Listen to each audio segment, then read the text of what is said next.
প্রিয় দর্শক মণ্ডলী, আসসালামু আলাইকুম। মিসফালা ইব্রাহিম খলিল রোড এবং হারাম শরীফের শুরুর দিকে প্রথম যে হোটেল, এটা হচ্ছে সৌখ আল খলিল বা জাবালে ওমর জুমায়রা। এই হোটেলটি, এটা মূলত কালেকশন অফ হোটেলস।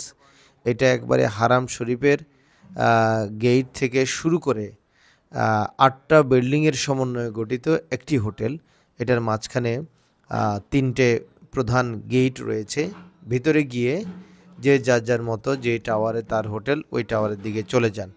এখানে মার্কেটও রয়েছে নিচের কয়েকটি ফ্লোরে। তো এটা মূলত ইব্রাহিম খলিল রোড প্রথম হোটেলটি হচ্ছে, এটা একবারে কাবা শরীফের মানে হারাম শরীফের আঙ্গিনায় হলো এই হোটেলটার শুরু। 1 2 3 4 করে এভাবে 8টা বিল্ডিংয়ের সমন্বয়ে। এই বিল্ডিংয়ের ভেতর দিয়ে কিন্তু আবার রাস্তা চলে গেছে, ফ্লাইওভার এই বিল্ডিংয়ের ভেতর ঘেঁষে গেছে। তো যারা আসেন, এই হোটেলটা খুবই সুন্দর, লাক্সারিয়াস। আর এটার এখান থেকে বসে পবিত্র কাবা শরীফ দেখা যায়। আর এখানে নামাজ পড়তে কোনো অসুবিধা হয় না, এখান থেকে বের হলেই আপনি জামাত ধরতে পারেন।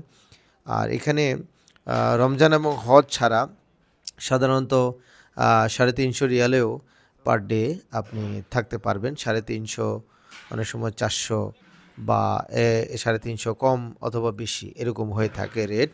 তবে এটি ভ্যারি করে টাইম টু টাইম।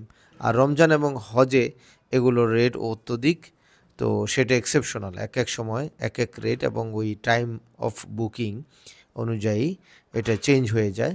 তো এটি অত্যন্ত মনোরম পরিবেশ এবং খুবই সুন্দর হোটেল। দর্শক, এরকম আপডেটগুলো পেতে যারা এখনও চ্যানেলটি সাবস্ক্রাইব করেননি, চ্যানেলটি সাবস্ক্রাইব করে রাখুন। আজকে পর্যন্তই। আসসালামু আলাইকুম ওয়া রাহমাতুল্লাহি ওয়া বারাকাতুহু।